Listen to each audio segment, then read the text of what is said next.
Hey guys, tonight we're diving into one of those wonderfully odd details from daily medieval life, how cooks in the Middle Ages softened their bread with ale. Imagine a time before toasters, butter, knives, or even the idea of a fresh bakery loaf waiting for you. Bread was often tough, dry, and days old. But instead of throwing it away, medieval cooks had a clever little trick. They soaked it in ale, the everyday drink of choice. In this video, we'll explore why ale wasn't just a drink, but a kitchen tool.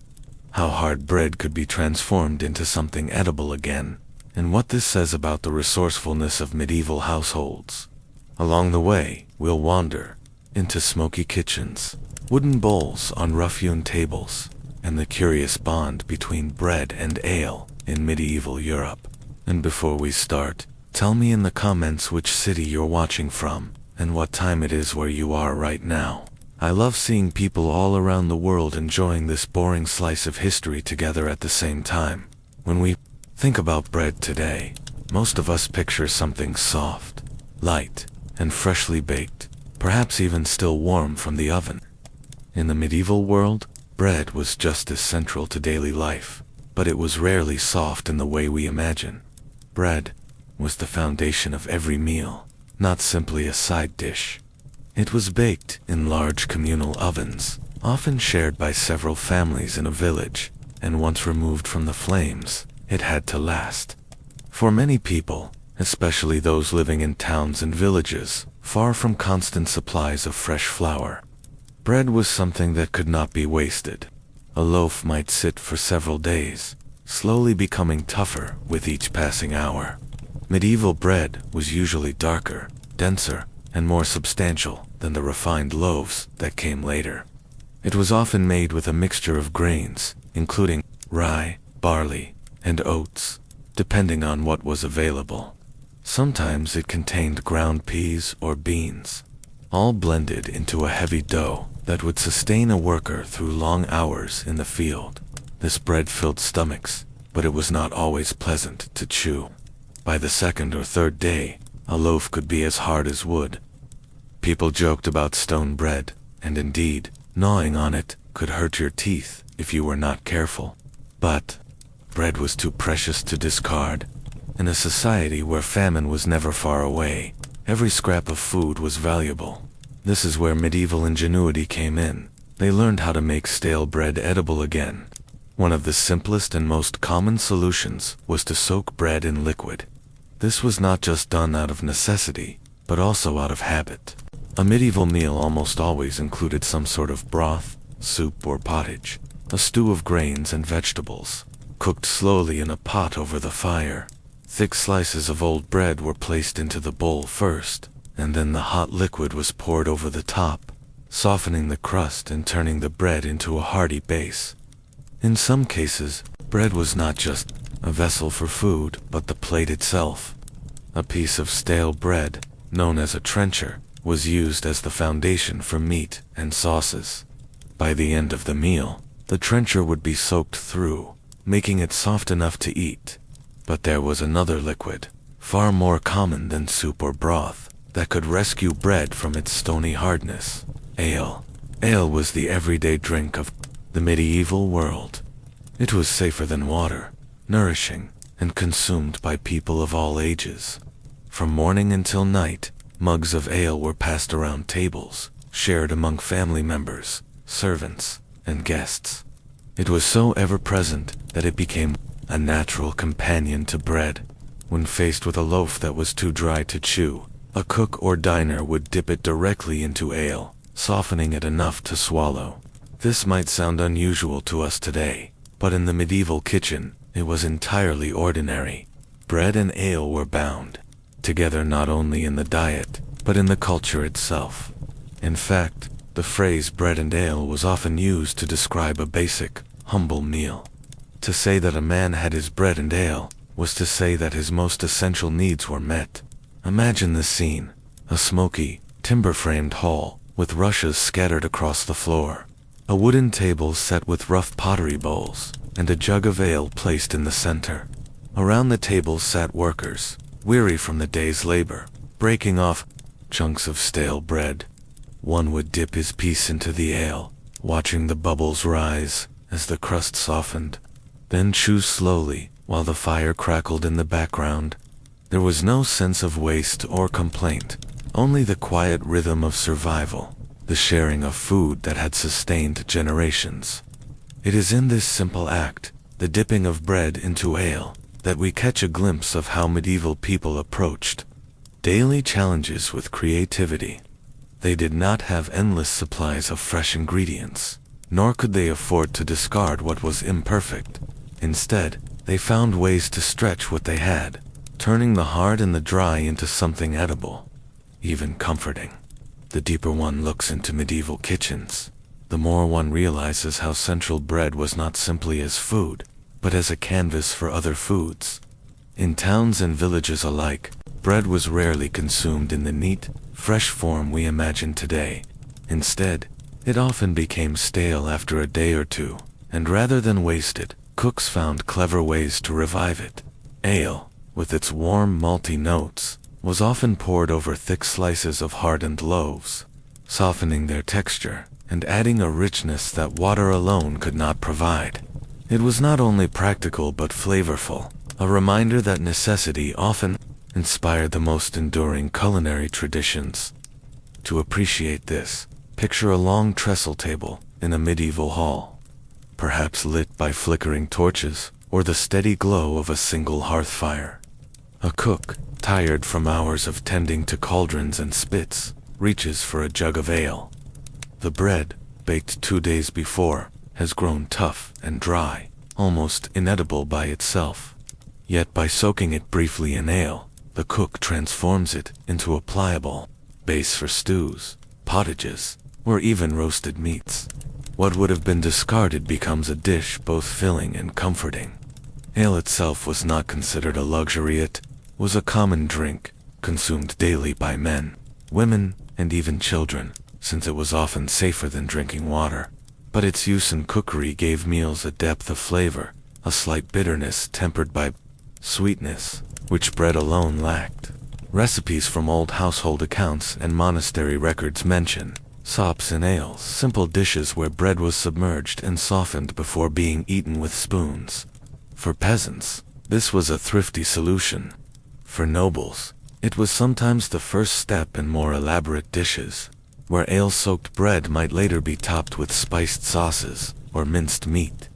The practice also reveals something about medieval attitudes toward food. Nothing was wasted, and every ingredient could serve more than one purpose. Bread might be baked in large communal ovens, divided among families, and then stretched out across days. Once it hardened, it was not thrown away. It became a vessel for soups, or softened with ale for another hearty meal. In this way, stale bread became a bridge between scarcity and sufficiency, turning humble ingredients into a dependable staple. In monasteries, where monks followed strict routines of prayer and labor, meals were often plain but carefully structured. Here too, bread and ale were central. A monk's breakfast might be nothing more than a crust softened in ale, eaten silently in the refectory, the sound of spoons tapping against wooden bowls echoing under vaulted ceilings. Even in this quiet, almost austere setting, ale's bread offered a kind of warmth, a small comfort in an otherwise disciplined life. What makes this detail of culinary history so fascinating is how universal it was. Rich or poor, town or countryside, bread and ale connected every layer of medieval society. The noble might have had finely sifted white bread, while the peasant ate coarse, dark loaves. Yet both loaves, when stale, found their way to the same solution, a jug of ale to soften the bite. It was a common thread in a world otherwise divided by wealth, rank, and privilege. Over time, this habit of soaking bread in ale even shaped certain dishes that survived for centuries. Trenchers' thick slices of bread used as edible plates were often doused in ale or gravy once the meal was done. Guests might eat them, or servants might carry them away to be given to the poor. In either case, ale acted as both a preservative and a flavoring agent, tying together the story of bread's second life. One can almost imagine the rhythm of such meals, the clatter of wooden bowls, the aroma of malt rising with the steam of pottage, the scraping of knives against bread. In the background, laughter, chatter, or perhaps the drone of a bard's tale. And there, at the center of it all, lay the softened bread, humble, filling, unremarkable on its own, yet essential to the daily lives of so many. In many medieval kitchens, bread was not just something to eat, it was also a tool, a vessel, and sometimes even a solution to problems cooks faced. At great manor feasts, bread trenchers thick, coarse slabs of stale bread were laid down as edible plates. Onto these were heaped meats, gravies, and vegetables. As the juices soaked through, the bread softened, and those with hearty appetites could eat the trencher itself. Yet for cooks working with particularly tough loaves, ale was often poured across the trenchers to hasten the softening process, ensuring that even the hungriest guest would not break a tooth before breaking their fast. Ale itself was plentiful, for water was not always trusted as safe to drink. Every town, every village, and even most households brewed some form of ale, and because of this abundance, it became a practical liquid for daily kitchen use. While wine might have been too precious to pour across old bread, ale was accessible and common, finding its way into stews, porridges, and even simple softening tasks like these. To a medieval cook, it was as natural to reach for a pitcher of ale as it would be for us today to turn on a tap of water. Picture a small cottage kitchen. The hearth glows, a kettle simmers, and a round loaf, dark from coarse rye flour, sits stubbornly on the table. Its crust is so hard that even the kitchen knife struggles against it. The cook, perhaps a housewife or a servant, does not despair. Instead, she ladles ale into a shallow bowl, places chunks of the bread inside, and waits as the golden brown liquid seeps into the cracks. Slowly, the bread yields. What was once stone-like becomes chewable, infused with a faint bitterness, and a tenth that blends with whatever meal is being prepared. In monasteries, too, the practice was observed. Monks lived simple lives, often sustained by bread, cheese, and ale. The ale brewed within the cloister walls was both nourishment and necessity, and when their bread grew too stale to chew during long, cold winters, softening it with ale was an easy solution.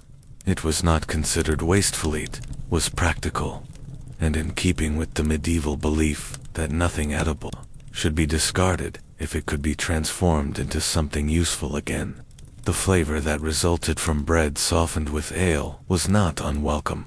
In fact, many people came to enjoy it, for it added depth to otherwise plain meals.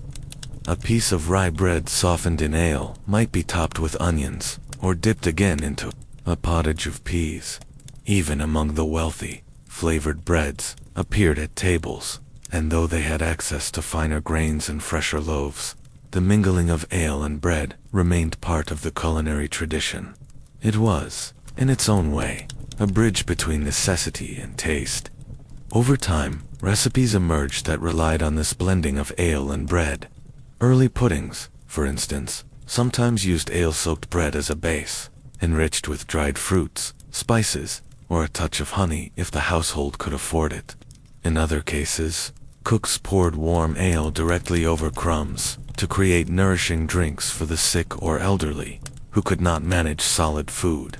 In both cases, the practice demonstrates how medieval people adapted simple ingredients to meet wide variety of needs. One detail that is often overlooked when imagining a medieval cook is the soundscape of their world. The kitchen was not a quiet retreat, but a constant orchestra of clanging ladles, crackling fires, the bubbling of cauldrons, and the rhythmic thumping of wooden pestles pounding herbs into pastes. Against this background, the simple task of softening bread with ale would seem almost meditative. A cook might pause, cup in hand, pouring the foamy liquid over a bowl of hardened bread while the rest of the kitchen swirled in chaos. In that still moment, the bread began to drink in the ale, softening and taking on its flavor. just as the cook gathered their focus before returning to the more frantic demands of the day. Softened bread was never simply food on its own. It was part of a much larger system of resourcefulness. Bread crusts that had gone stale could be transformed into a thickener for stews, a base for potages, or even a makeshift spoon when other utensils were scarce. The medieval cook, working under pressure, and often with limited resources, relied on such practices to stretch ingredients as far as possible. For households of modest means, the reuse of bread and ale was a daily necessity, not an experiment. And yet, in the grand halls of the nobility, the same practice was dressed in refinement. Bread softened with spiced ale, perfumed with nutmeg, or cinnamon imported from faraway markets, turned into a dish that suggested wealth and sophistication. One can imagine a castle feast where roasted meats glistened on heavy platters, while servants carried around bowls of bread softened with a carefully chosen ale brewed in the lord's own household. Guests, half distracted by minstrels or the rush of conversation, might not even recognize that they were eating a dish born from the same principle as the poorest villager's supper. Stale bread given a second life.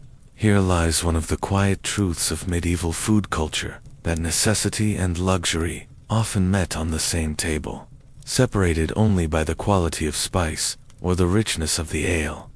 It is worth remembering that bread in this period came in many forms. There was the coarse, dark rye loaf of peasants, baked hard so that it would last longer in storage. Then there was the fine white manchet, reserved for the wealthy, its soft crumb and delicate flavor closer to what we would recognize as bread today. Both could be transformed by ale. The darker loaves, when soaked, developed an earthy robustness, blending seamlessly into onion-rich pie. The lighter breads, meanwhile, became delicate carriers for sweetened ales, almost like early puddings. Thus, ale was not just a softener, but a bridge between different classes of bread, giving them both purpose beyond their initial baking. For many cooks, bread and ale formed part of an unspoken philosophy of making do, of refusing to waste what could still nourish. To discard bread was to disrespect both the labor of the baker and the grain harvested by hand in the fields. Ale, too, carried weight as a daily staple, brewed not only for enjoyment, but for safety, since water sources could not always be trusted. Combining the two was, in its own quiet way, an act of reverence for survival itself. In softening bread with ale, the cook was not only feeding mouths, but affirming that nothing of value should be thrown aside. There is also the sensory element, the way softened bread changed in texture and flavor. As the liquid seeped in, the loaf lost its rigid bite and took on a spoonable softness. The bitterness of ale mellowed the dryness of the bread, while the bread itself absorbed the ale's malty depth. To eat such a dish was to encounter two ordinary ingredients transformed into something more sustaining and comforting than either could provide alone. It was, in essence, the medieval version of comfort food, humble yet satisfying in a way that lingered long after the bowl was emptied. When we imagine a weary laborer returning from the fields, or a household servant snatching a moment of rest between duties, we can picture them with a wooden bowl of softened bread, steam curling from the ale, hands wrapped around the vessel. For warmth, it was nourishment, not only for the stomach, but for the spirit, a pause in the unrelenting pace of medieval life.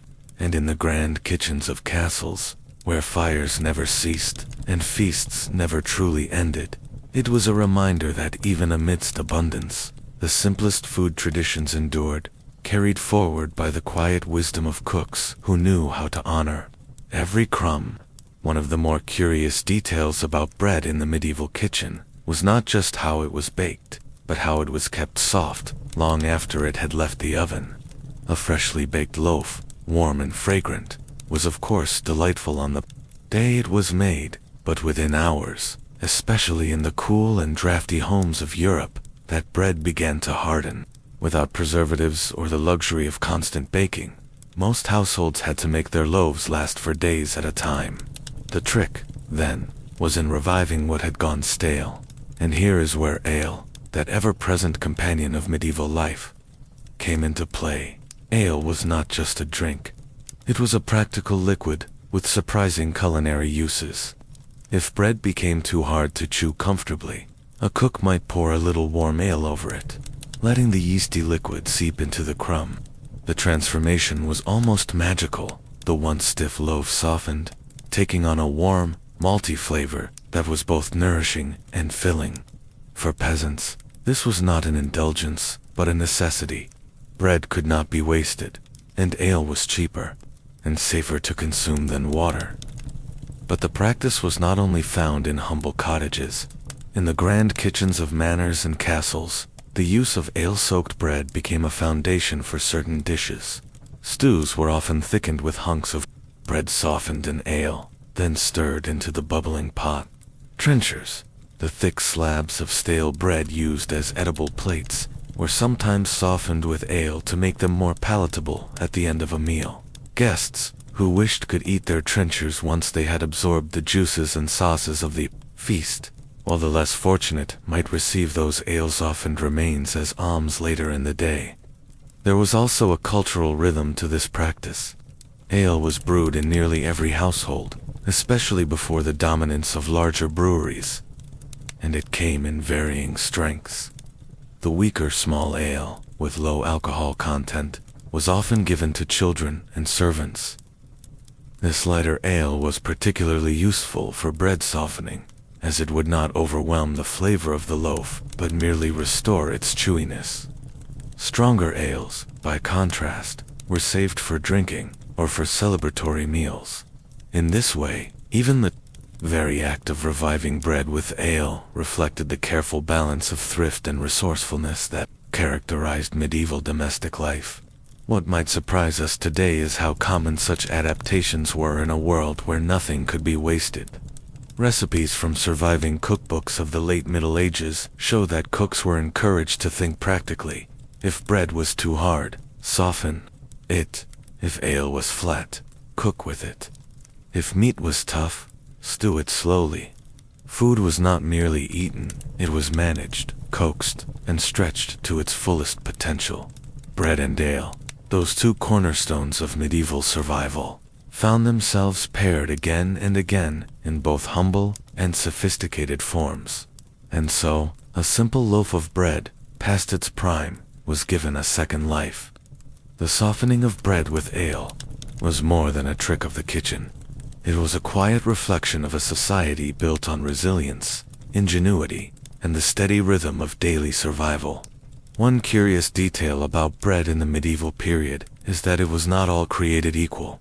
While noble households might enjoy soft, white loaves made from finely sifted wheat flour, the majority of people ate darker, heavier bread crafted from rye, barley, or a mixture of whatever grains were available. This coarse bread could be dense, chewy, and sometimes even slightly bitter. To soften it, cooks often relied on liquids, warm broths, meat drippings, and most notably, ale. Ale, being readily available in nearly every household, became not just a drink but a kitchen tool, capable of transforming a stale, unyielding crust into something more palatable. In manor kitchens, where cooks were responsible for feeding dozens of retainers and servants, the practice of soaking bread in ale was both practical and efficient. Large trenchers, thick slices of bread that doubled as plates would be placed beneath stews, gravies, or roasted meats. By the end of a meal, these trenchers would be saturated with flavorful juices, but they were still heavy and filling. Pouring ale over them, or allowing them to soak in an ale-based broth, was a way of softening their texture so that they could be eaten more easily rather than discarded. Nothing was wasted if it could still fill a stomach. In village homes, the ritual was humbler but no less significant. A family might keep a clay jug of homebrewed ale near the hearth, and when yesterday's bread began to harden, a mother or grandmother would ladle out a small amount to moisten it for the children. The liquid added not only softness, but also a mild sweetness and depth of flavor that plain water could never achieve. Ale contained yeast, malt, and subtle notes from the grains, which meant that when combined with bread, it created an almost nourishing porridge-like dish. In times of scarcity, this could stand as a meal on its own. Interestingly, the ale itself was very different from what we imagine today. Medieval ale was often cloudy, low in alcohol, and consumed in large quantities throughout the day, even by children. It was safer to drink than untreated water, and it carried nutrients from the brewing grains. Thus, when cooks used ale to soften bread, they were not just enhancing flavor, they were reinforcing the very sustenance of their households. It was, in a sense, a way of extending the life of both bread and ale, turning to simple ingredients into something greater than their parts. The practice even had subtle social overtones. Sharing softened bread at the table symbolized a sense of community. A guest who was offered bread softened with ale knew that the host was extending not only nourishment, but hospitality, offering the comfort of a warm and softened bite, rather than something hard and difficult to chew.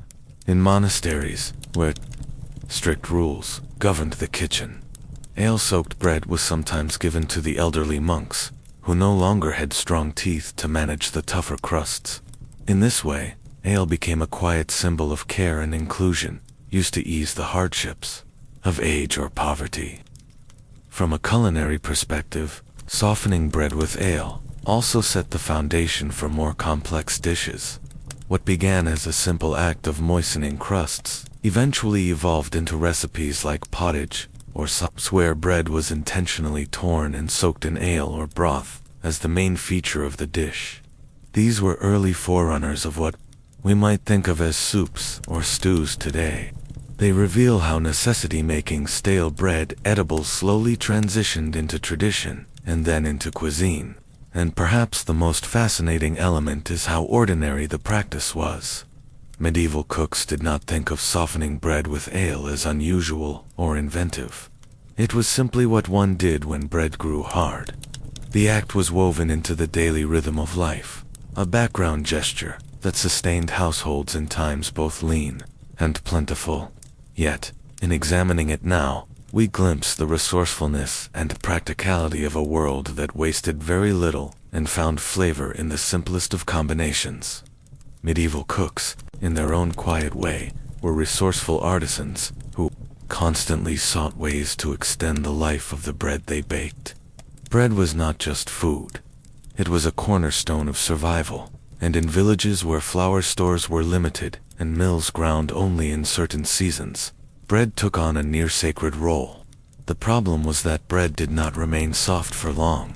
Without preservatives, loaves began to harden within a day or two, turning from nourishing sustenance into jaw-testing lumps. But in kitchens, where ale flowed, a clever solution arose. Bread was softened with drink. The ale itself was no luxury in this period. It was safer to drink than much of the available water. Brewing was part of everyday domestic life. In fact, in many households, especially in England, even children drank what was known as small ale, a weaker version with little alcohol, but still hearty in taste. The same ale, foamy and slightly sour, found another purpose when bread grew stiff. By soaking hardened bread in ale, cooks could restore it to a palatable state, softening its crust and breathing life into its dense interior. In manor kitchens, where servants labored from dawn till dusk, this practice was almost ritualized. A cook might take the hardened ends of yesterday's loaf and set them into a deep wooden bowl. Then, from a jug, she poured ale across the bread, watching as the dark, bubbling liquid seeped into the crevices. Slowly, the bread softened, its fibers loosening, and its body taking on a warm, malty aroma. Sometimes this softened bread was eaten as it was spooned directly from the bowl in thick, moist pieces. At other times, it formed the base of a pottage, combined with herbs, onions, and scraps of meat. The ale-soaked bread was not just about thrift, it was about taste. Ale imparted a richness that plain water could not provide. A mouthful carried the graininess of barley, the faint bitterness of hops, and the sweetness of malt, all fused with the yeasty temps of bread itself. In a sense, It doubled the flavor of the grain, giving peasants and nobles alike a way of savoring the harvest in two forms. The bread, once lifeless, became a vehicle for flavor, transforming from something nearly inedible into a dish people could look forward to. At village gatherings, it was not uncommon for softened bread to be passed around alongside roasted meats or stews. Travelers stopping at roadside inns might be served trencher-thick slices of bread that had grown stale and were soaked in ale or broth to revive them. Once they had soaked through, these trenchers not only softened, but also absorbed the juices of the meal placed upon them. In this way, softened bread became part of the medieval dining experience itself, a functional yet flavorful element that tied food and drink together. Even the poorer families, who could not afford regular feasts, knew the value of ales, bread.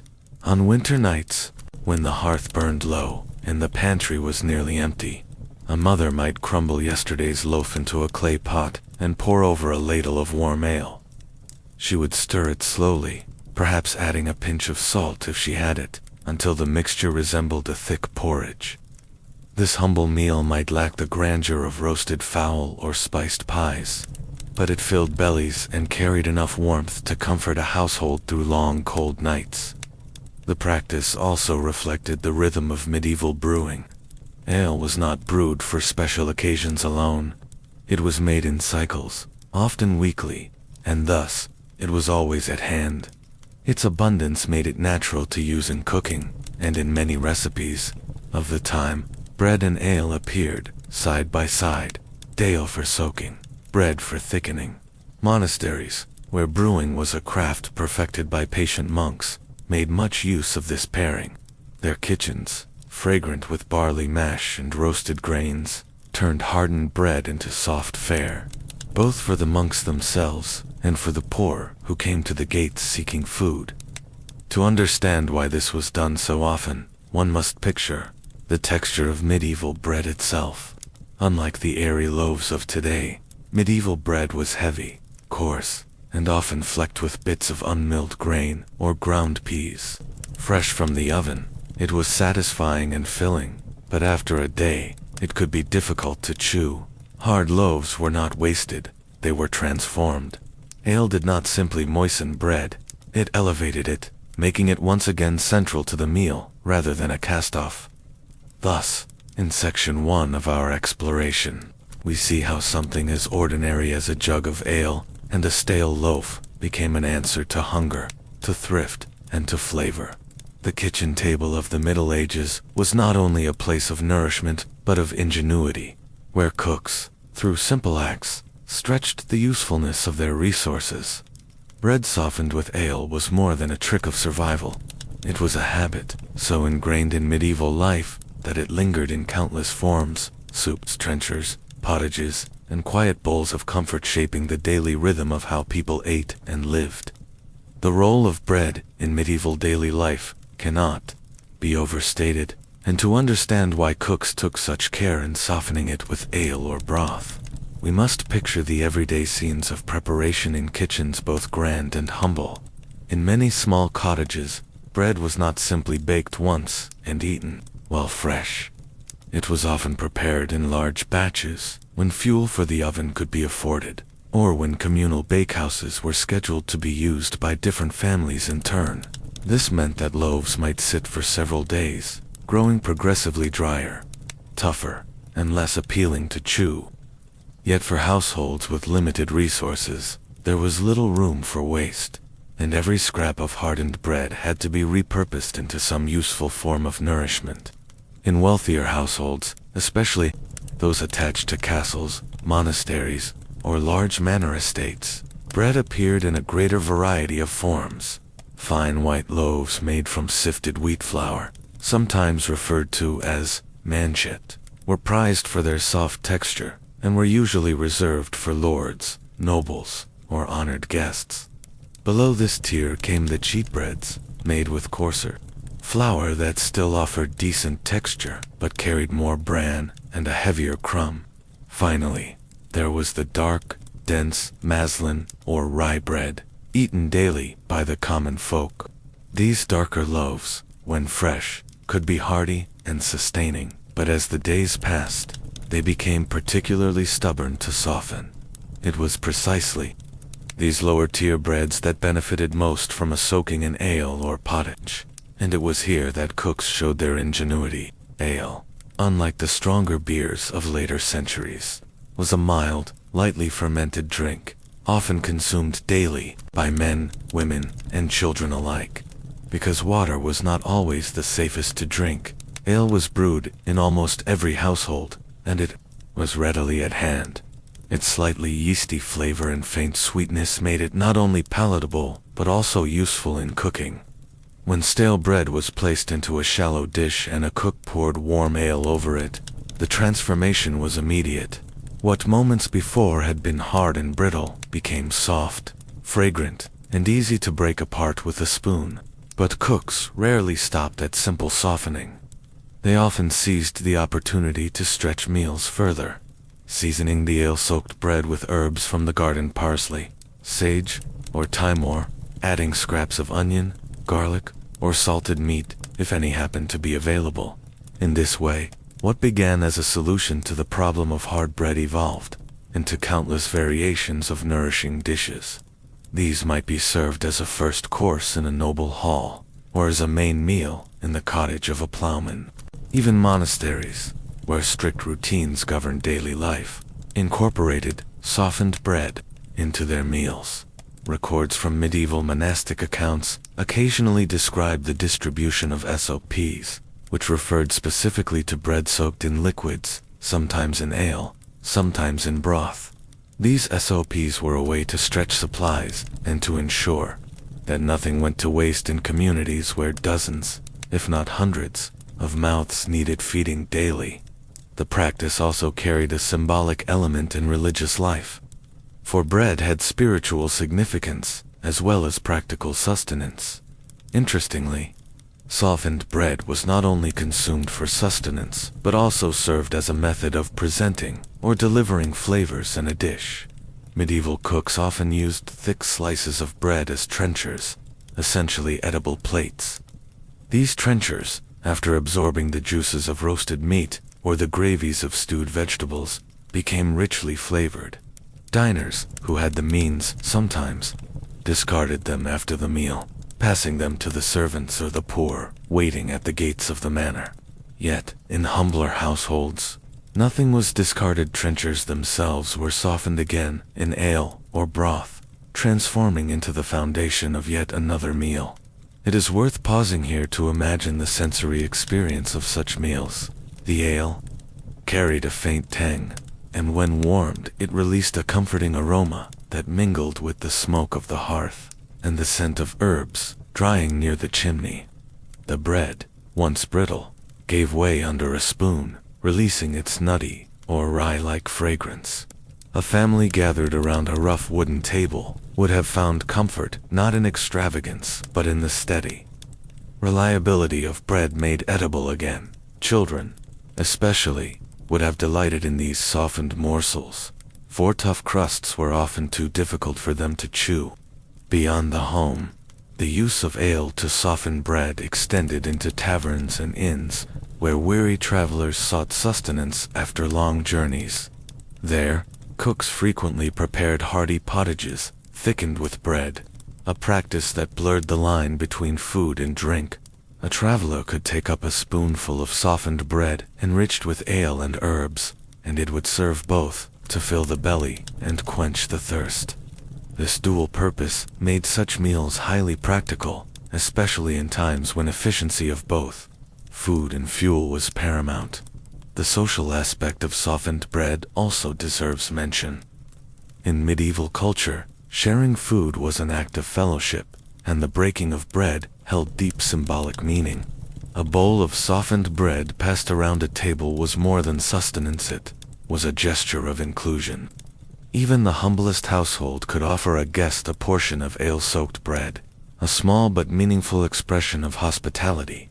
And while ale was the most common medium, it was not the only one. Cooks sometimes used milk, especially in rural areas where cows or goats were kept. Others used meat stock or fish broth. depending on regional resources and religious calendars that dictated fasting days. These variations not only softened the bread, but added subtle distinctions of flavor that reflected the diversity of medieval diets. By looking at this practice of softening bread with ale, we begin to glimpse the rhythm of medieval life itself. It reveals the interplay between scarcity and creativity, between practicality and tradition. It was not only a way to make stale bread out of bowl, but a method of weaving nourishment into the fabric of daily existence. And perhaps most importantly, it tells us that even the simplest acts of cooking, soaking bread in ale, stirring it with herbs, sharing it among family were laden with meaning in a world where every crumb mattered. When we turn to the second part of our story, it is worth pausing for a moment to imagine the rhythm of an ordinary medieval kitchen. The bread and ale we have already discussed did not exist in isolation, but were woven into a living world of preparation, custom, and quiet routine. The medieval household, whether a small peasant cottage or the grand kitchens of a manor, was always filled with the sound of work. The crackle of the fire in the great hearth, the scrape of knives across chopping blocks, and the steady thump of a wooden pestle in a mortar made up the soundtrack of daily life. In these spaces, bread and ale were not only staples of the diet, but also tools of transformation.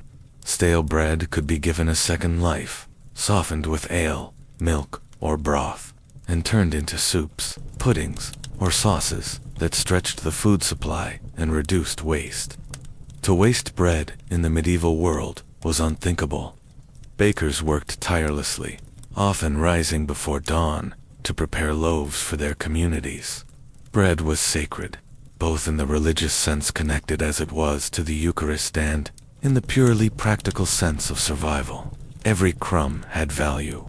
That is why stale loaves, hard as stones, were carefully softened rather than discarded.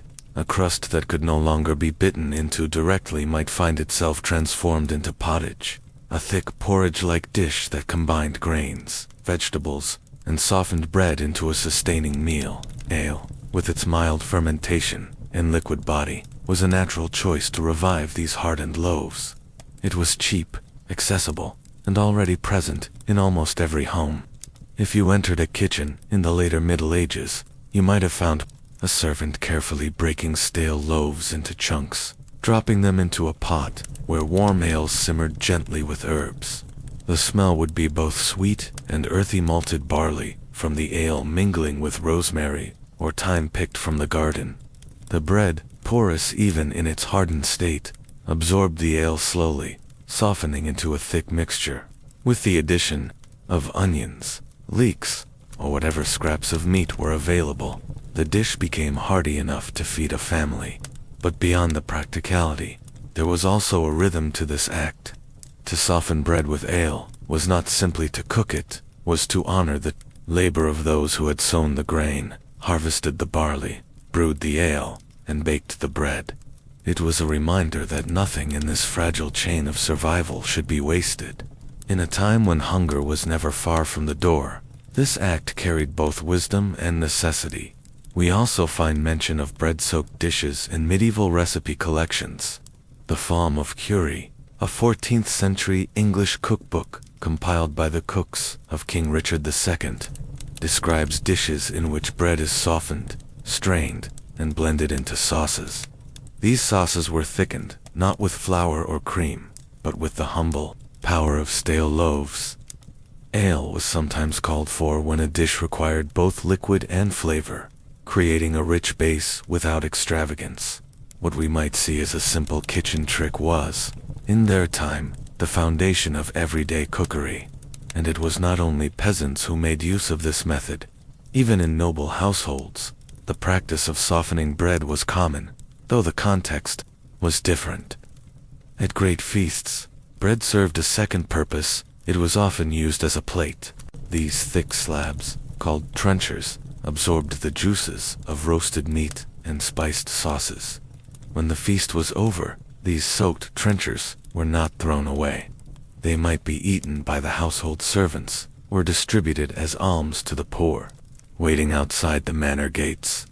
In both humble cottages and great halls, bread and ale met in this intimate exchange, bridging the gap between rich and poor. What made ale so suited to this role was its character. Unlike modern beer, medieval ale was unhopped, meaning it was often milder, cloudier, and more earthy in flavor.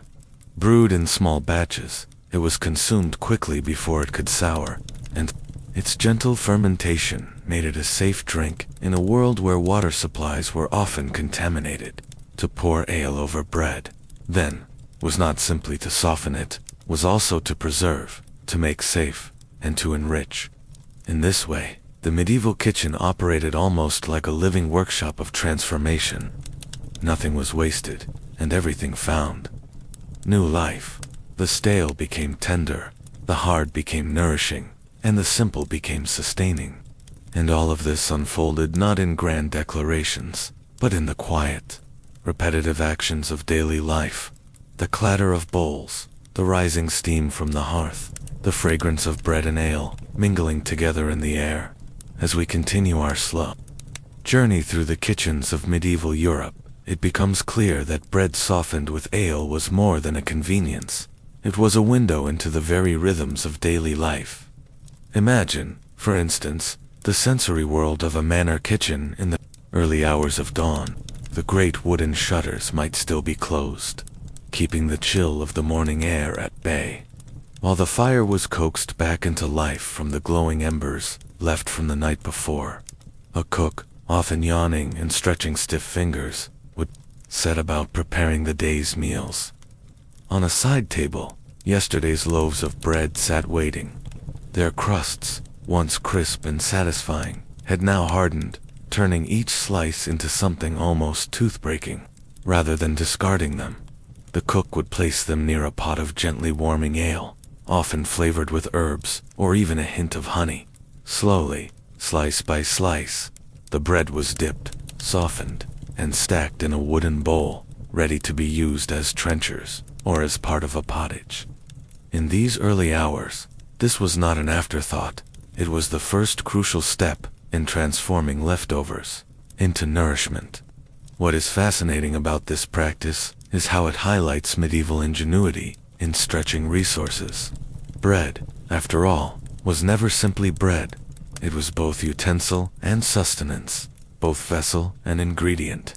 Softened in ale, it might become the base for a hearty meat stew later in the day, or the very bed upon which roasted meats would be laid at the Lord's table.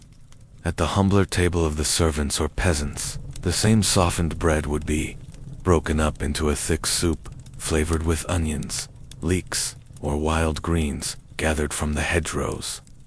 In this way, ale bread bridged the worlds of the wealthy and the poor, though in vastly different forms.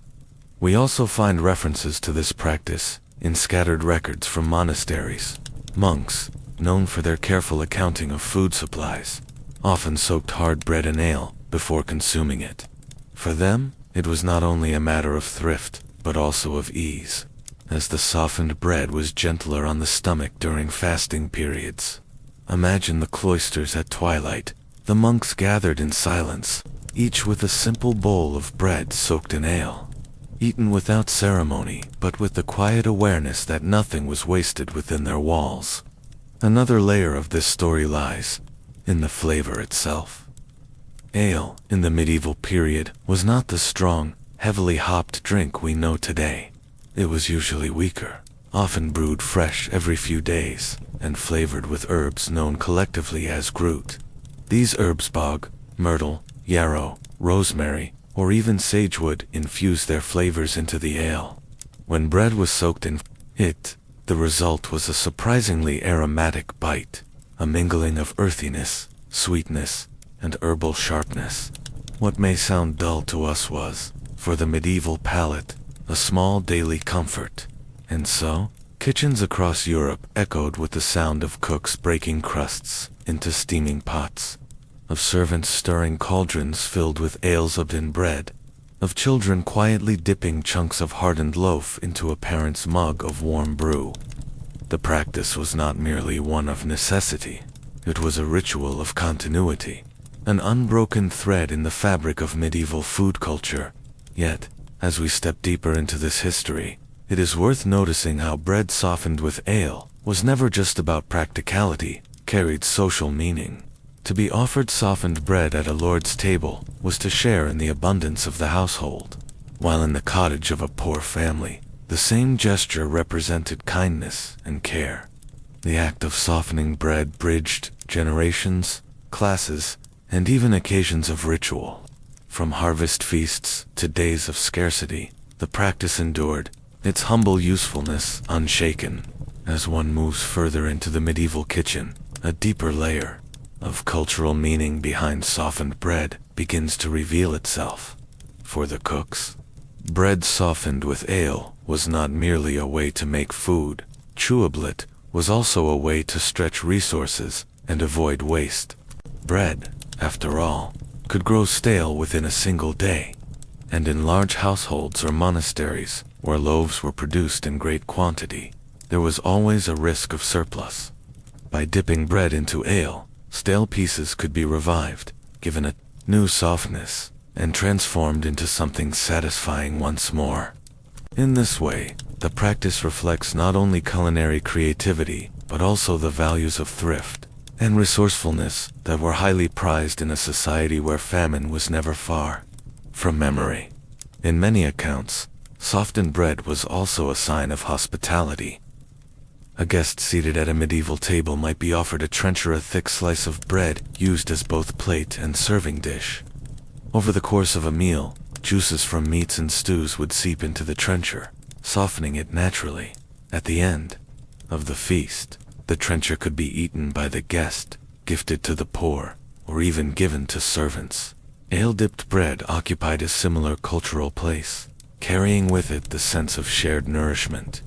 Offering softened bread was a way of saying, "You are welcome here, and you shall not go hungry." We must also remember the role of monasteries in preserving these culinary customs.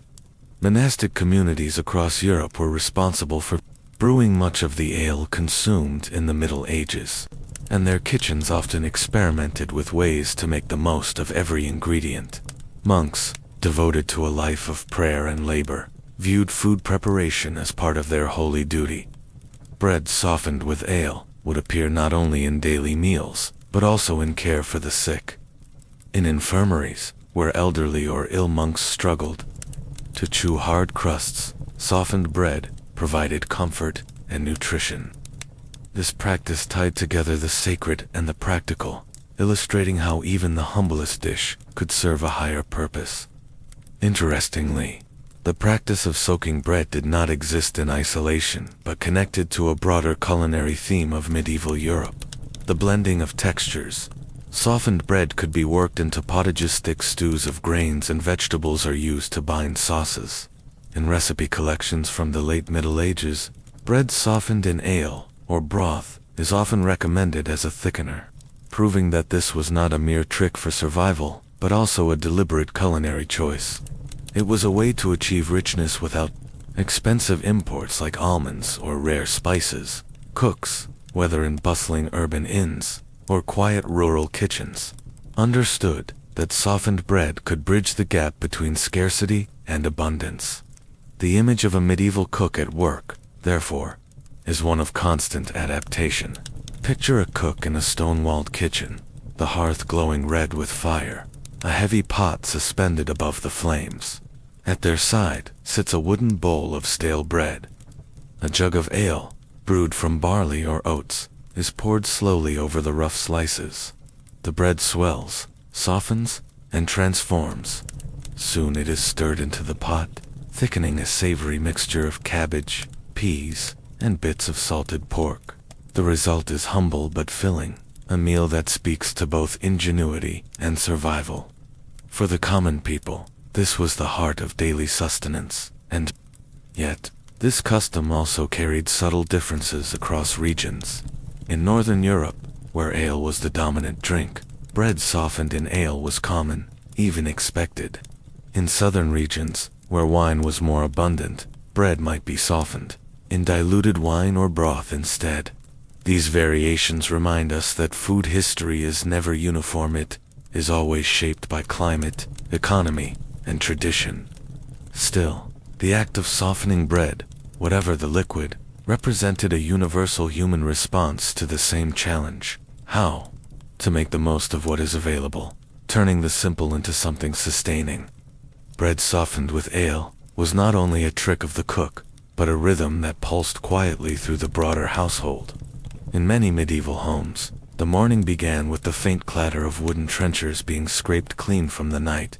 Before these trenchers, thick slices of bread, often used as edible plates, were sometimes too stale to eat after serving their purpose. But they could be revived with a splash of warm ale. Cooks would collect them, arrange them in large ceramic bowls, and pour just enough liquid to soften their edges without turning them into mush. For servants, this was a filling breakfast, humble yet comforting, and it allowed nothing to go to waste in a society where waste was frowned upon both economically and morally. Ale itself was ever present. Brewed in households, taverns, and monasteries, it was far safer to drink than water from the local stream, which often carried silt, or worse. Children drank small ale, a weaker brew with little alcohol but plenty of nutrition. Thus, the same beverage that quenched thirst also served as a kitchen tool, making hard bread pliable and nourishing once again. A medieval cook, turning to ale for this purpose, was not experimenting, but continuing an unspoken tradition, one that bound practicality with resourcefulness. This practice could be found in great halls, as well as in peasant cottages. In a lord's manor, the cook might soften bread in spiced ale, infusing it with cinnamon, cloves, or nutmeg, luxuries imported at great expense from distant ports. Such softened bread might then be layered with stewed meat, or sweetened with honey to please noble guests. In contrast, the laborer's version was plain and sturdy. Bread and ale mixed without adornment, but it carried the same comforting warmth on a cold morning. The simplicity did not diminish its value. For many, it was the difference between hunger and satisfaction. Interestingly, the very act of soaking bread reflected the medieval understanding of texture and taste. Fresh bread was, of course, preferable, but baking daily was not always possible, especially in rural villages, where ovens were shared or located only at the manor. Bread often grew firm within a day, and without softening, it could be difficult to chew, particularly for the elderly. Ale, with its yeasty body and mild bitterness, restored both tenderness and flavor.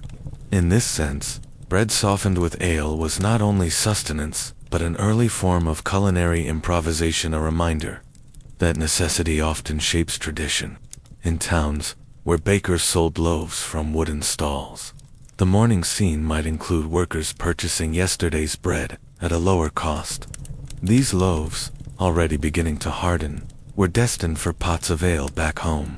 Housewives would return, fold their aprons, and set the bread into clay bowls, pouring in the liquid, while children waited impatiently nearby. Sometimes herbs from the garden, sage, parsley, or thyme, were sprinkled over the mixture, lending aroma and a hint of freshness. It was a meal that balanced thrift, creativity, and nourishment, all woven together in the gentle rhythm of daily life. Even monks in monasteries, bound by strict schedules of prayer and labor, relied on the practice. In the refectories, where silence was often observed during meals, bowls of softened bread were set upon long wooden tables. The ale used in monasteries was their own, carefully brewed according to centuries-old methods. For them, bread soaked in ale carried both practicality and symbolism.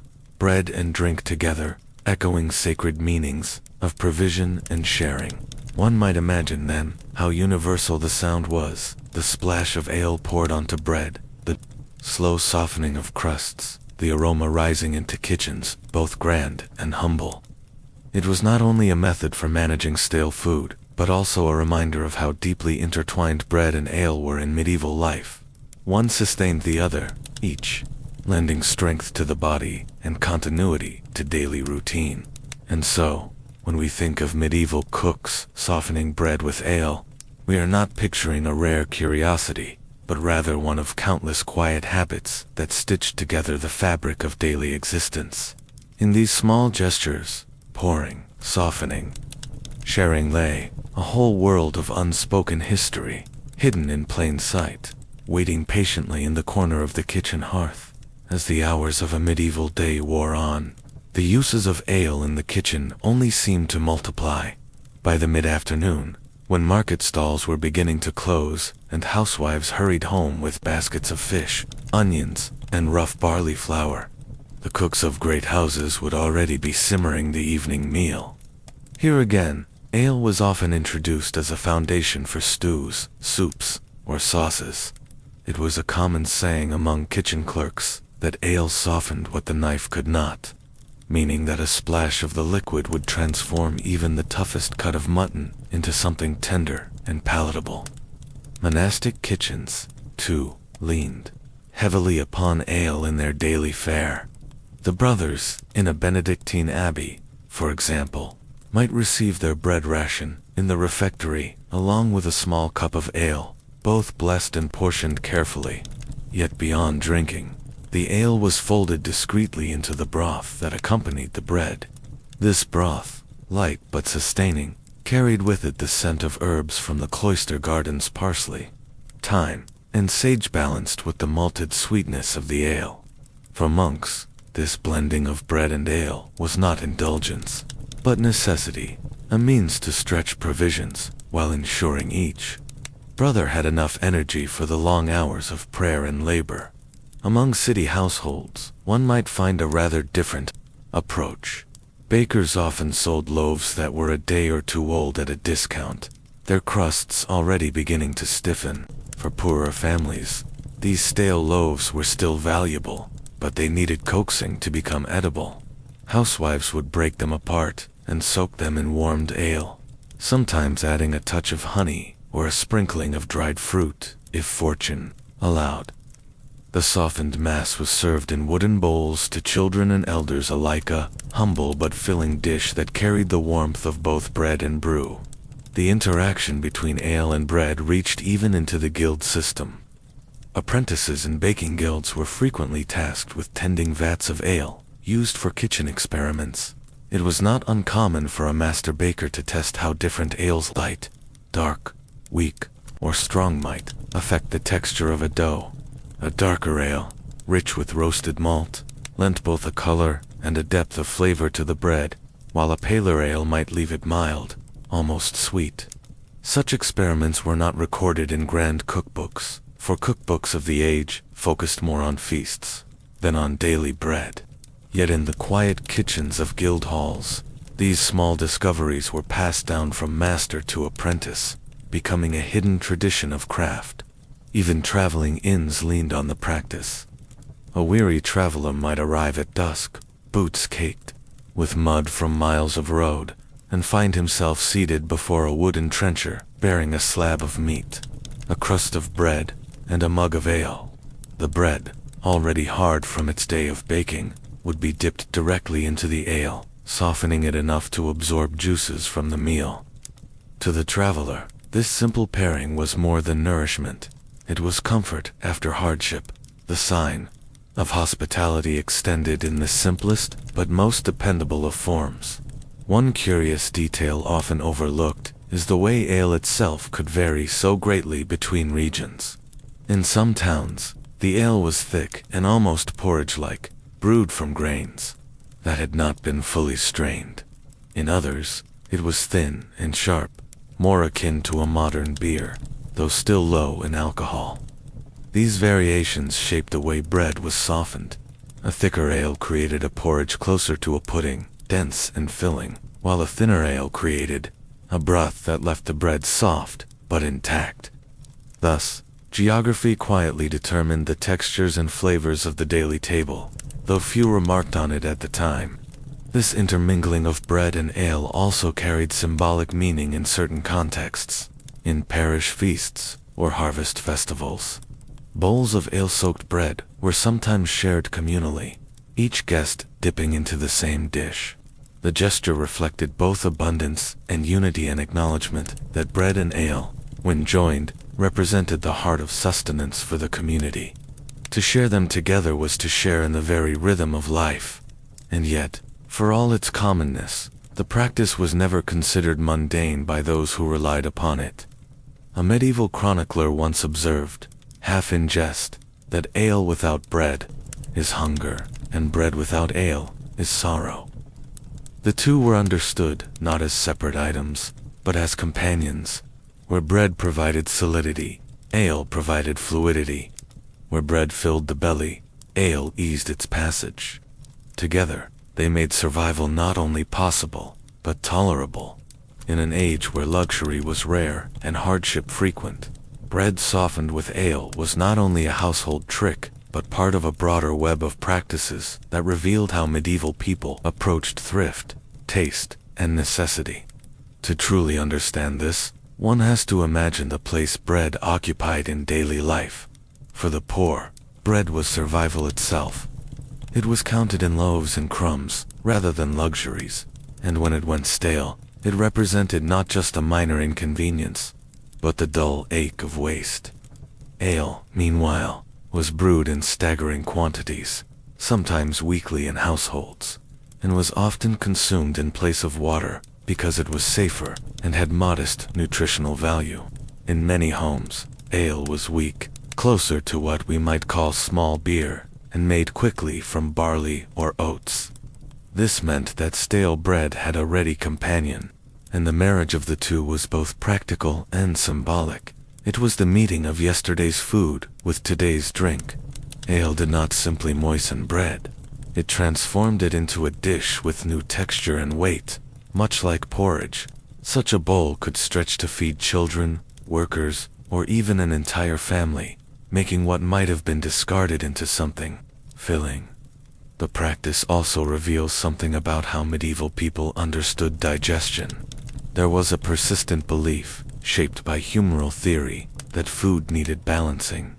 Dry bread alone might be seen as too hard, difficult for the stomach to break down. Ale, wet and nourishing, softened both the texture and, in their minds, the body's reception of it. Some medical texts even suggested that soaking stale bread in liquids prevented harmful vapors from arising in the belly. Thus, what might seem like a quaint habit was linked to a larger system of thought about health and the body. Beyond the household, communal tables in monasteries and inns also used variations of this method. Monks, who often baked coarse, hard loaves in bulk, discovered that soaking them in ale or broth could ease chewing during long fasts or late-night vigils. In taverns, meanwhile, a bowl of bread steeped in ale could be offered to guests as a cheap meal, filling but not extravagant. It was humble food, yet it had a place in both sacred and secular settings. This was not limited to England. Records from northern France, Flanders, and even parts of Germany show similar habits, sometimes with beer, sometimes with watered wine. Each region adapted according to what was most abundant. In wine-producing areas, stale bread became SOP in wine. In beer regions, ale did the work. In every case, the principle remained the same: the transformation of the old and tough into something edible and even comforting. What is striking is how this simple practice traveled into language itself. The word sop, meaning bread dipped into liquid, lingered for centuries. Phrases like supper come from the same root. The evening meal was often just bread, softened in broth, milk, or ale. Even the insult milksop, used to describe a weak or timid person, comes from this food. Bread so softened, it lost its firmness, a culinary metaphor turned social judgment. Without realizing it, we still carry echoes of the medieval table in everyday words. One might imagine a winter evening, a wooden bowl, a rough loaf sliced thin, and a ladle of warm ale poured over it. Steam rises, softening not just the bread, but the air of the room. Children gather, dipping their spoons, while a tired laborer sighs at the relief of a meal that costs almost nothing yet fills the belly. In such moments, Food was not only about nutrition, but also about comfort, rhythm, and the reassurance that little was wasted in a world where waste could mean hunger. And so, the practice of softening bread with ale was not a quirk at all, but a key to survival, language, and tradition. It stitched together the everyday life of households, monasteries, and taverns, linking economy with belief, necessity with custom. It was, in its quiet way, one of the invisible foundations of medieval eating habits. As we move further into the heart of medieval kitchens, it becomes clear that ale was not simply a drink to wash down one's supper. It was a tool, a companion, and, for many households, a reliable constant in uncertain times. Where water could be murky and sometimes unsafe, ale carried a reassuring familiarity. To soften bread with it was not merely a matter of taste, but also of trust. The grainy depth of the brew, coupled with the faint sweetness left from malt, made bread seem heartier, even when it had gone stale. Monastic kitchens, too, employed this practice, though with a slightly different rhythm than peasant homes. Monks followed strict timetables for meals, and their bread, baked in large communal ovens, was intended to last several days. As it aged, it inevitably grew tough. In response, monks might ladle warm ale over the bread in their refectories, creating a humble dish known as sops. It was eaten quietly, sometimes in silence, sometimes accompanied by readings of scripture. What might look like a simple act of dipping bread into ale was, for them, a reminder of moderation, of humility, and of the daily rhythm of work and prayer. But the story does not end at the monastery gate. In towns bustling with merchants and guilds, taverns provided another layer of bread and ale culture. Within these lively spaces, stale loaves were rarely wasted. Tavern keepers, ever resourceful, would soften them with warmed ale before topping them with bits of cheese, drippings from roasted meats, or whatever leftovers could be found. This transformed what might have been considered poor fare into something hearty enough to satisfy travelers and tradesmen alike. It was not fine dining by any means, but it carried with it the spirit of conviviality. Bread softened in ale was shared among companions, and in that sharing, the tavern itself became an extension of the communal hearth. Even children were not strangers to the practice. In many households, a weak ale, sometimes referred to as small beer, was considered safe enough for young ones. Bread dipped in this lighter brew provided a filling, if somewhat unremarkable, supper for children who had spent their day gathering firewood, tending geese, or running errands. Mothers often saw to it that their children ate bread softened this way, both for its digestibility and for its ability to stretch out supplies. What we might find curious today was, for them, a sensible adaptation, rooted in both practicality and care. Beyond nourishment, ale itself brought symbolic meaning to the table. Grain and bread were often tied to notions of divine providence, and ale, being also grain transformed, carried a similar weight. To soak bread in ale was to bind together two forms of sustenance, each born from the earth's harvest and human labor. In feast halls, lords might have their share of richer dishes, yet even they would partake in ale-soaked bread at times, a reminder that beneath the trappings of status lay the same hunger, the same satisfaction. Interestingly, medieval medical thought also lent some legitimacy to the practice.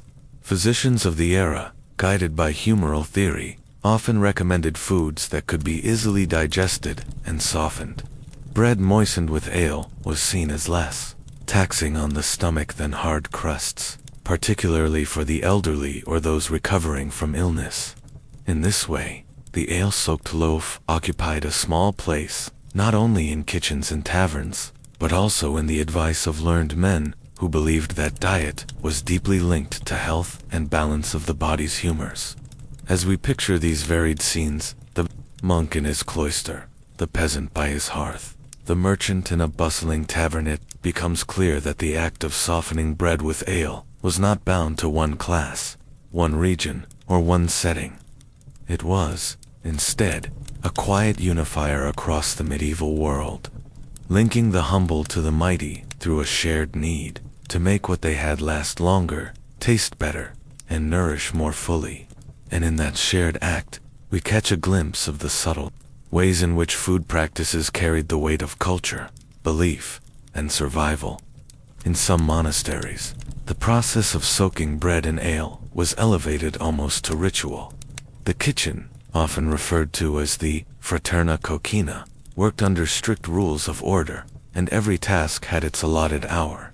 Bread that was to be softened for stews or pottages was sliced early in the morning, when the cloisters were still hushed and mist clung to the herb gardens. A lay brother would bring out the previous day's loaves, firm from cooling overnight, and arrange them in great wooden bowls. At this point, another brother, often the one charged with brewing duties, would arrive with a jug of small ale, a weaker, lightly fermented batch, intended more for nourishment than indulgence. The ale was poured slowly, with care to distribute it evenly across the bread, and then left to rest beneath linen cloths.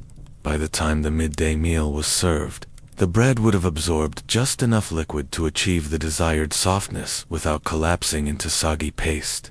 This deliberate pacing reveals something of the medieval relationship with time itself. Unlike our modern kitchens, where rapidity is prized, the rhythm of medieval cooking was tied to bells, seasons, and the slow progress of natural processes. Bread softened by ale could not be hurried. Too much ale too quickly would drown the bread, while too little would leave it stubbornly rigid. A steady hand, a patient wait, and an intuitive understanding of when to stop were all required. These were skills learned not through recipe books, for few could read, and even fewer wrote down such mundane practices, but through observation and apprenticeship. Young helpers, often boys apprenticed to cooks, learned by watching the elders perform these acts day after day, year after year. In towns, meanwhile, guilds of bakers and brewers were closely intertwined. Records from London, Bruges, and Lübeck show disputes between the two trades over rights to sell certain products. Bread, after all, required flour, yeast, and sometimes malted barley, the same raw ingredients needed for ale. When leftover loaves were softened in ale, it represented not just a domestic trick, but a visible sign of how inseparable the crafts of baking and brewing were in the medieval world. In fact, many households, particularly in Northern Europe, brewed their own ale in small quantities, alongside baking bread, making the kitchen both brewery and bakery in miniature. In such settings, the soaking of bread with ale was less an improvised practice than an inevitable overlap of resources. Travelers' accounts hint at regional variations in this method. In Flanders, softened bread was often flavored with spiced ale, drinks infused with herbs like groot, yarrow, or bog myrtle, which lent the bread a fragrant, slightly bitter undertone. In parts of the Rhineland, cooks sometimes softened bread with a mixture of ale and honey, creating a sweetness that contrasted with the savory broths into which it was later stirred. English households leaned toward practicality. Bread soaked simply with whatever ale was at hand, often the thinner second or third brews made from the same mash. These weak ales, low in alcohol but still rich in nutrients, were called small beer in England, and their ubiquity made them the default choice for everyday soaking. What is striking is how naturally this practice aligned with the broader medieval ethos of thrift. Nothing was wasted if it could be transformed. Bones became stock, vegetable peelings became feed, and ale, if too stale to drink, could still soften bread. Cooks often took quiet pride in these salvaging acts, for their skill was measured not only by their ability to prepare feasts for lords, but by their ingenuity in stretching humble resources to feed many mouths. Bread and ale, though simple, could be reimagined daily, ensuring sustenance where otherwise there might be hunger. Even the vessels used for this process tell us something of the atmosphere in which it unfolded. In wealthier homes, carved wooden Trenchers or glazed pottery bowls might hold the soaking bread. In humbler cottages, a single rough-hewn wooden trough might serve multiple functions: dew mixing, grain storing, and bread soaking, all in one. This mingling of tasks in a single vessel meant that flavors overlapped too: faint hints of flour, dust, lingering notes of yeast, the earthy temps of ale. Meals were not the isolated, neatly separated courses of modern dining, but rather an ongoing blending of tastes and textures, evolving through the day. Softened bread had another advantage. It was easier to chew. For medieval people, whose dental health was often compromised by grit in flour and lack of consistent hygiene, eating hardened crusts could be uncomfortable or even painful. Ale not only softened the bread, but also masked some of the mustiness of older loaves, allowing those with weaker teeth, the elderly children, or those ill from labor, to eat with greater ease. In this way, ale-soaked bread carried both a practical and a compassionate dimension, easing the burdens of daily life in a society where survival often depended on communal sharing of resources. As we consider these kitchens, whether or domestic, noble or humble, we begin to see how ale and bread together formed not merely a diet, but a culture. The simple act of softening one with the other was embedded in the rhythm of bells, the disputes of guilds, the training of apprentices, and the quiet efforts of cooks to provide both nourishment and comfort. It was not a recipe so much as a rhythm of life, and in every softened loaf lies a reflection of that larger medieval world. As twilight deepened into the heavy stillness of night, the rhythm of daily life shifted in subtle but unmistakable ways. In villages across Europe, the toll of a distant church bell or the last call of a watchman signaled not just the closing of the marketplace or the locking of town gates, but the beginning of countless small, personal rituals that prepared households for rest. These moments rarely made their way into chronicles or official records, yet they shaped how entire communities experienced the night.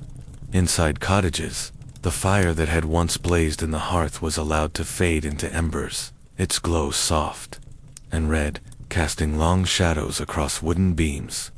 Families would gather around it for a final meal or a quiet exchange of words, often with bowls of simple fare bread soaked in broth, roasted roots, or a mug of warm ale meant to ease the body toward sleep. The sound of spoons against wooden bowls or the creak of benches on packed earth floors formed the last chorus of the day.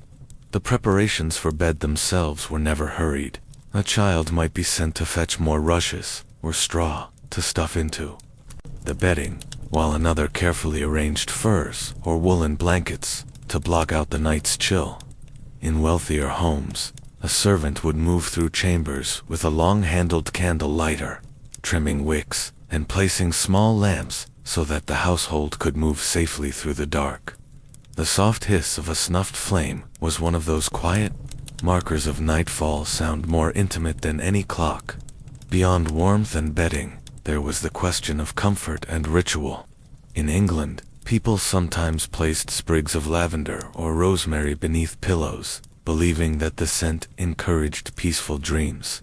In parts of France, heated bricks wrapped in cloth were tucked at the foot of beds, their gentle heat seeping upward through linen sheets. And in Germany, wooden frames with feather-stuffed mattresses were layered with heavy quilts that pressed the sleeper into a cocoon of stillness, creating a sensation not unlike being held. Yet sleep was not only a private offer, it was also a communal one. In rural households, it was common for multiple generations to share the same sleeping space, sometimes even the same bed. The closeness was practical, conserving warmth during long winters, but it also fostered an intimacy with the sounds of others drifting into slumber, the slow rhythm of breathing, the occasional cough, the whispered prayer spoken before eyes closed. Sleep, in this sense, was not solitary, it was a shared human passage into the quiet unknown of the night. Outside, the world carried its own nocturnal rhythms. The crunch of a watchman's boots on frosted cobblestones, the bark of a distant dog, The roll of wind through empty streets all reminded sleepers that while they rested, others remained awake, guarding, tending, or simply unable to surrender to sleep. In fishing villages, men rose in the middle of the night to set out before dawn, while bakers in towns lit their ovens so that bread would be ready by morning.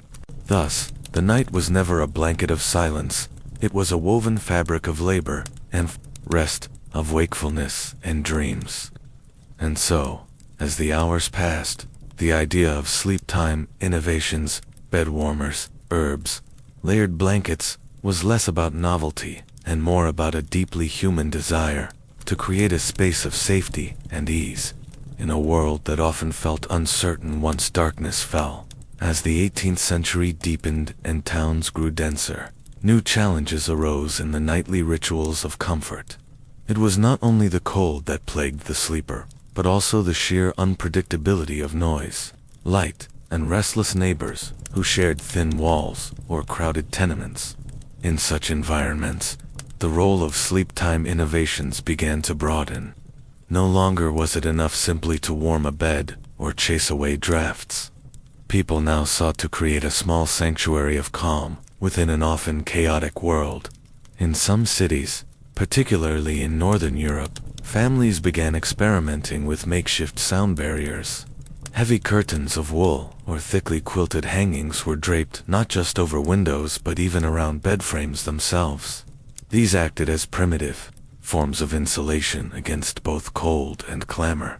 A merchant's household might hear the rattling of carts on cobblestone streets long past midnight, or the calls of watchmen making their rounds with bells and clappers.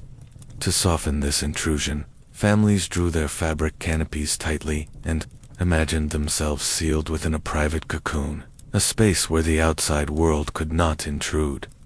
Equally inventive were the strategies devised to deal with light. Candle flames, though dim compared to modern lamps, could flicker into bedrooms through cracks in shutters or under doorways.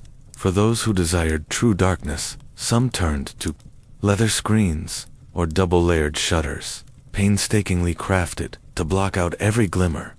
In wealthier households, artisans even devised contraptions with sliding wooden panels, almost like miniature stage curtains, that could be drawn across a window at night. These were expensive luxuries, but they spoke to a growing awareness that quality sleep required more than just warmth. It demanded careful management of the senses.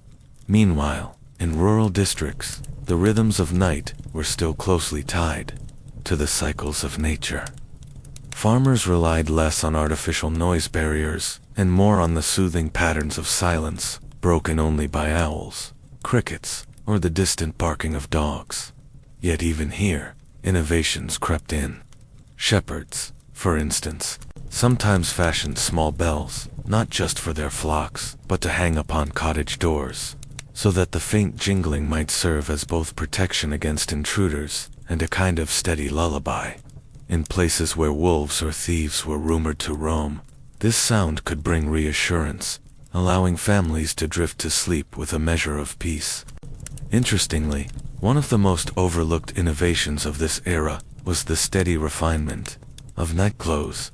Until the 17th century, many people slept in whatever garments they had worn during the day, or else in simple shifts. But by the 18th century, distinct nightwear had become increasingly common. Loose linen shirts for men, long gowns for women, and in colder regions, quilted or padded sleeping jackets began to appear. These garments were not only practical, keeping the body warm, even when fires burned low, but they also symbolized a cultural shift. Slipping into designated sleepwear became part of the nightly ritual, a signal to the body and mind that the labors of the day had ended and rest could begin. It is easy to underestimate how significant this change was.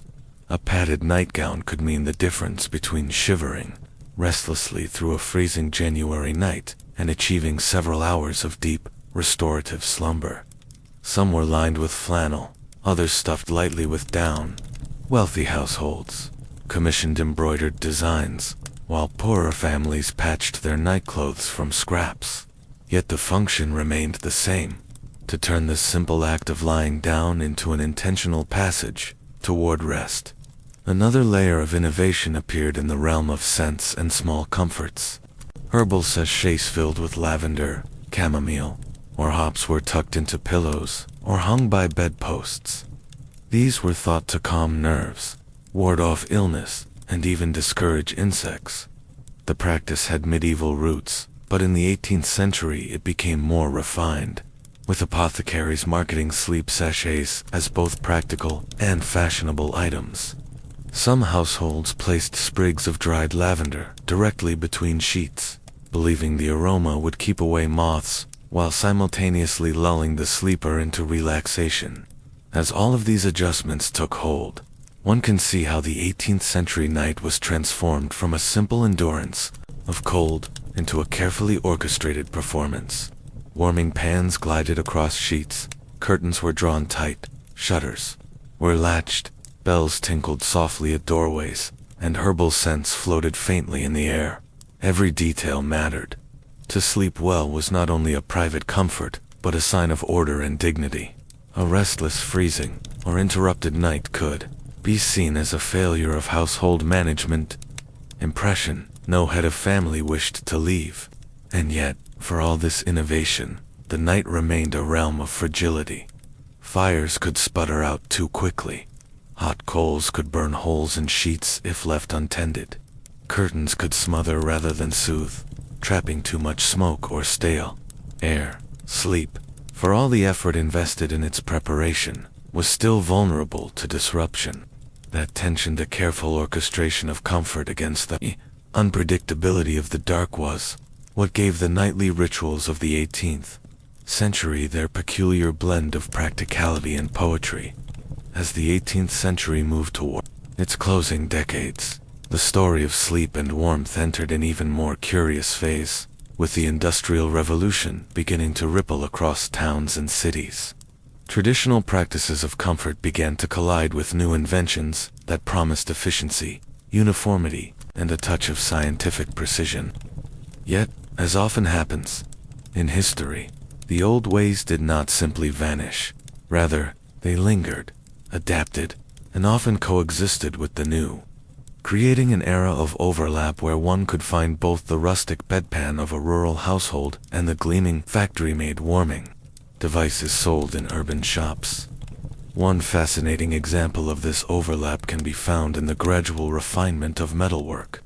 Blacksmiths, long skilled in the shaping of brass, copper, and tin, began to notice that wealthier families preferred more polished and decorative warming pans, sometimes with elaborate engravings, scenes of pastoral life, or even mythological motifs etched into the lids.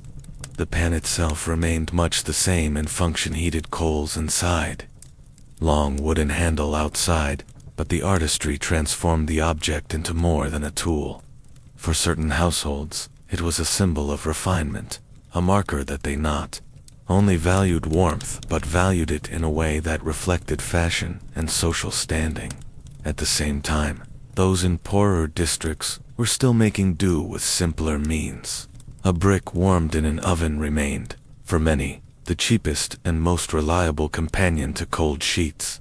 In fact, parish records from small English villages occasionally note donations of warming stones or oven bricks to widows and the elderly during especially bitter winters. These were not costly gifts, but rather gestures of practical kindness, acknowledging how a single heated object could make the difference between rest and restless, shivering through the long night. Doctors, too, began weighing in with more frequent opinions about these practices. Medical treatises of the late 18th century reveal a growing concern over air quality in the bedroom. The miasma theory of disease, that harmful vapors or bad airs caused illness, was still dominant, and physicians often warned against the dangers of smoke, ash, or even the faint odor of coal seeping from poorly sealed bed warmers. Some insisted that children and the frail should never be exposed to such fumes, encouraging families instead to rely on warmed stones, wrapped securely in cloth. Others disagreed, arguing that so long as the pan was tightly closed and swiftly removed from the bed, there was little danger. This debate reflected a broader 18th century tension, the balance between tradition, necessity, and the cautious voice of science. What is particularly revealing, however, is how personal preference continued to guide practice more than any medical directive. Diaries and letters from the era reveal individual quirks. One London merchant wrote that he refused to use warming pans because he disliked the smell of hot metal, preferring instead a feather-stuffed bed sausage heated near the fire. A woman in Bath recorded that she relied on heated sand, sealed into small cloth pouches, which she believed gave a gentler warmth that lasted longer than coals or stones. Another family, traveling often between country estates, kept a specially designed portable warming pan with a folding handle so it could be easily packed into a carriage. Such details remind us that, despite emerging standards, the intimate experience of sleep remained deeply personal, shaped by habit, comfort, and circumstance. At the communal level, inns and boarding houses of the late 18th century provide yet another fascinating angle. Travelers weary from the road expected not only food and drink but also some measure of warmth in their sleeping quarters. Records from coaching inns mention servants tasked with carrying warming pans from room to room, a service offered for a modest fee. Some establishments even advertised coal-warmed beds as a mark of superior hospitality. For many travelers, the quality of that first encounter with a warm bed after a day's ride could determine whether they returned to the same inn again. Thus, the humble bed warmer became entangled with commerce, reputation, and the economics of hospitality. Meanwhile, in regions of Europe where winters were particularly harsh, entirely different solutions gained traction. In Scandinavia, for example, wooden bed boxes essentially enclosed compartments around the mattress offered insulation alongside heat. A single warmed stone inside such a box could radiate comfort for hours, trapping the heat in the confined space. In the Alps, families often slept in close quarters, several people to a bed, where body heat itself was the most reliable insulator, sometimes supplemented with small heated pouches of sand or grain.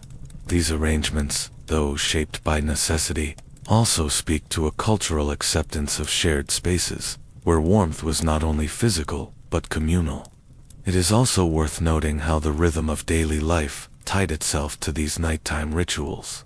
In a rural household, warming a stone or pan was often the final act of the day, performed after the evening meal and before shutters were fastened against the dark.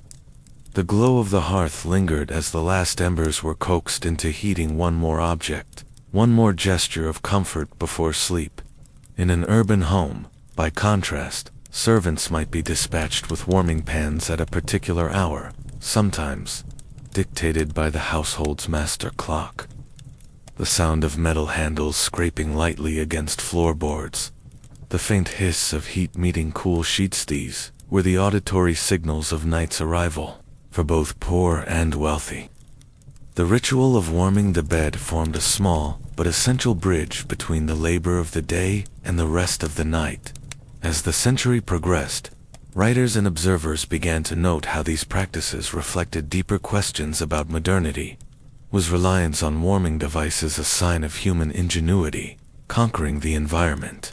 Or did it represent a growing fragility, an unwillingness to endure what had once been accepted as the natural cold of winter?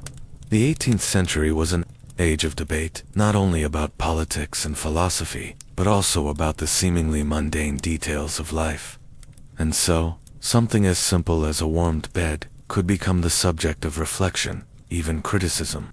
Some moralists claimed that excessive comfort led to idleness and weakness, while others countered that proper rest was essential for productivity and health. In this way, the bed warmer, whether humble brick or ornate pan, became not just a tool of comfort, but a silent participant in the larger story of human adaptation. It linked hearth to bedroom, family to community, tradition to innovation. And as the 18th century gave way to the 19th, these quiet instruments of warmth would face new challenges, new inventions, and new ideas about how best to prepare the body for the long hours of sleep. As the century unfolded, one of the most significant innovations in the realm of sleep and warmth was the creation of the comforter. This soft, quilted bed covering made its debut toward the end of the 18th century, changing the way people thought about both warmth and sleep. While the bed warmer had served its purpose of directly heating the bed, the comforter was something entirely different, a method of insulation that could maintain heat over a longer period without the need for additional intervention. Early comforters were not the elaborate down-filled wonders of today, but rather humble quilts, stitched by hand, filled with materials like wool, feathers, or even straw. They were often sewn by the family itself, with fabrics in muted colors and simple patterns, meant to reflect the daily rhythm of life in a household. In rural areas, the process of quilting became a communal affair, with neighbors gathering to stitch together the layers that would keep families warm during the cold months. The ritual of quilting was as much about the warmth of the community as it was about the warmth of the bed. As women worked together, they exchanged stories and news, stitching not only the fabric, but the ties that bound them together. For the upper classes, comforters soon became a mark of elegance, often made from the finest fabrics, embroidered with intricate designs that reflected the wealth of the household. These quilts were not merely functional, they were fashion statements, with rich silks and velvets adding a layer of opulence to the simple act of sleeping. The introduction of such luxury items was part of a larger trend during the 18th century, the democratization of comfort, as society became more focused on the individual's pursuit of happiness and well-being. Even the most mundane aspects of life, such as sleep, began to be approached with greater care and attention. It was during this time that the notion of sleep hygiene began to emerge, although the term itself would not be coined for another 2 centuries. People began to recognize the importance of creating a conducive environment for sleep: cool, quiet rooms, clean sheets, and of course, a properly warmed bed. Yet, as sleep became more of an art form, it also became more regulated. Medical professionals began to voice their concerns about the proper way to sleep, advising against excessive comfort. They cautioned that too much warmth might lead to overindulgence, and that the human body, accustomed to hardship, might lose its resilience if it became too reliant on external warmth. These concerns were not without merit. Despite all the advancements in sleep technology, the ideal sleeping environment still varied widely depending on one's social status and personal preference. While the wealthiest could afford to have their beds preheated with heated bricks and woolen comforters, others had to make do with more rudimentary solutions. In some parts of Europe, for instance, people would sleep in layers of clothing, sometimes with up to 4 or 5 blankets piled on top. In colder regions, the concept of a sleeping cap became common: a woolen or linen garment that covered the head to trap warmth and prevent heat loss. Interestingly, the sleeping cap was not just a practical necessity, but also an accessory to one's social identity. In rural areas, the sleeping cap was a symbol of modesty and hard work. It was often worn in conjunction with the simple, woolen blankets that made up the basic bedding of the time. In contrast, in urban centers, the sleeping cap was often made from the finest materials, embroidered with delicate lace and ribbon, representing an individual's affluence and standing in society. Meanwhile, as the Industrial Revolution continued to gain momentum, new innovations in bedding materials began to appear. The advent of mass production meant that comforters, blankets, and quilts could be made more affordably, allowing people of all classes to enjoy the benefits of a well-made bed. The early forms of synthetic fabrics were being tested, and cotton, once a luxury item, was now available to the masses. For the first time in history, it seemed that a comfortable, well-warmed bed was no longer an exclusive privilege for the wealthy, but something attainable for everyone. Yet, for all the progress made, there remained a quiet tension beneath the surface of this new era of comfort. The debate about the proper way to sleep continued, as it always had, with physicians, philosophers, and poets weighing in on what constituted a healthy, balanced approach to rest. Some argued for the simplicity of the natural world, sleeping on simple linen sheets, with minimal warmth, close to the earth. Others championed the new luxuries of heated blankets, soft mattresses, and pillows that conformed to the shape of the head. At the same time, as the new comforts of the Industrial Revolution began to take hold, a new awareness of sleep disorders began to emerge. Doctors started to observe the effects of overheating during sleep, or the discomfort caused by oversoft bedding. Some began to theorize that too much warmth could lead to disrupted sleep cycles, leading to irritability and fatigue during the day. The medical profession's growing interest in sleep led to a greater understanding of its physiological importance, and the realization that, just like food and exercise, sleep had its own set of rules and rhythms that should be respected. Interestingly, it was during this period of history that the first modern sleep clinics began to appear, where doctors would study the patterns of sleep in an effort to better understand the science of rest. The treatments and devices that would later become staples of the sleep industry, such as mattress pads, sleep masks, and sound machines, had their roots in these early investigations. As new theories about sleep and its importance began to take hold, the bed, the comforter, and the warming pan all became part of a larger conversation about how to optimize rest and, by extension, the human condition. But as the 19th century dawned and the world shifted into a new phase of industrialization and technological advancement, one thing remained constant: the simple, timeless human need for rest. And as long as that need persisted, so too would the innovations, the debates, and the quiet rituals that have shaped the history of sleep, from the humble warming pans to the luxury sleep aids of today. As the centuries passed, each innovation, no matter how small, contributed to the comfort we take for granted today. The medieval practices of warming beds with heated pans, the quilts that evolved over generations, and the careful attention to sleep hygiene, all these seem like distant, almost quaint customs now, but they laid the groundwork for our modern rituals of rest, each one a testament to humanity's quiet but persistent pursuit of comfort. And so, as you settle into your own bed tonight, think of those ancient cooks, blacksmiths, and homemakers, who, with their simple, yet ingenious ideas, helped make sleep a little easier for all of us. It's incredible to think how something as basic as a warm bed could tie so many threads of history together, across continents and centuries. Now, as the night wraps itself around you, let go of the day's cares. Let your mind drift back in time to when a bed warmer could be the highlight of a day, and the quiet flicker of candlelight signaled the end of another peaceful night.